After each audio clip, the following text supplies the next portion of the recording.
মার্কিন president Donald Trump ঘোষণা দিয়েছেন ফিলিস্তিনের অবরুদ্ধ গাজা উপত্যকার মালিকানা যুক্তরাষ্ট্র নিতে চায়।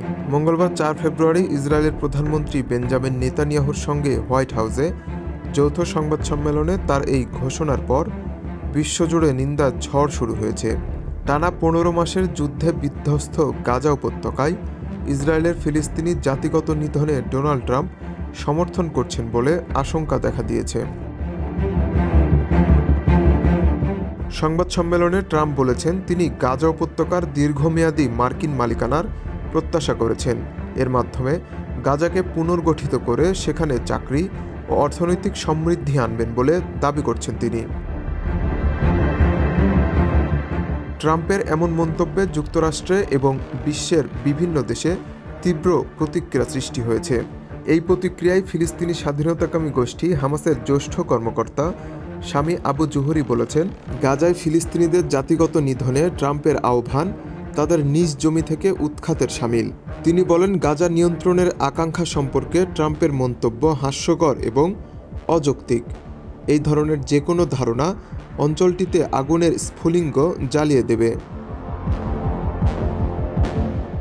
আবু জুহরি বলেন, আমরা তাদের পরিকল্পনাকে এই অঞ্চলে বিশৃঙ্খলা ও উত্তেজনা তৈরির একটি রসদ হিসেবে বিবেচনা করি, কারণ গাজার বাসিন্দারা এ ধরনের পরিকল্পনা কখনোই বাস্তবায়ন করতে দেবে না। এছাড়াও প্যালেস্টাইন লিবারেশন অর্গানাইজেশন জানিয়েছে, জন্মভূমি থেকে ফিলিস্তিনিদের বাস্তুচ্যুত করার সব ধরনের আহ্বান প্রত্যাখ্যান করেছে এই সংস্থা। আন্তর্জাতিক বৈধতা এবং আন্তর্জাতিক আইন অনুযায়ী দ্বিরাষ্ট্রীয় সমাধানের মাধ্যমে এই অঞ্চলের সুরক্ষা, স্থিতিশীলতা এবং শান্তি নিরাপত্তার প্রতি ফিলিস্তিনি নেতৃত্ব তাদের দৃঢ় অবস্থান নিশ্চিত করে। এছাড়াও সৌদি আরব দাবি করেছে, যদিও ট্রাম্প দাবি করেছেন রিয়াদ ফিলিস্তিনিদের স্বদেশের দাবি করছে না, তবে সৌদি আরব বলেছে ফিলিস্তিনি রাষ্ট্র প্রতিষ্ঠা না করা পর্যন্ত ইসরায়েলের সঙ্গে সম্পর্ক স্বাভাবিক করবে না রিয়াদ।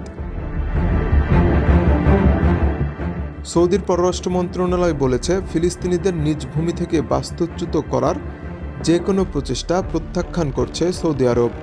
ফিলিস্তিন ইস্যুতে সৌদি আরবের অবস্থান পরিষ্কার এবং সুস্পষ্ট, যা আলোচনা সাপেক্ষ নয়।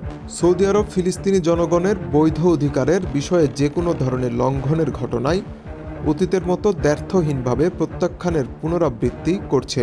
ইসরায়েলি বসতি স্থাপন নীতিমালার মাধ্যমে ফিলিস্তিনি ভূমির অধিগ্রহণ কিংবা জমি থেকে ফিলিস্তিনি জনগণকে বাস্তুচ্যুত করার চেষ্টারও বিরোধী সৌদি আরব। এছাড়াও রাশিয়া, চীন, তুরস্ক, ফ্রান্স, অস্ট্রেলিয়ার মতো বড় বড় দেশগুলোও ট্রাম্পের এই ঘোষণার বিরোধিতা করেছেন।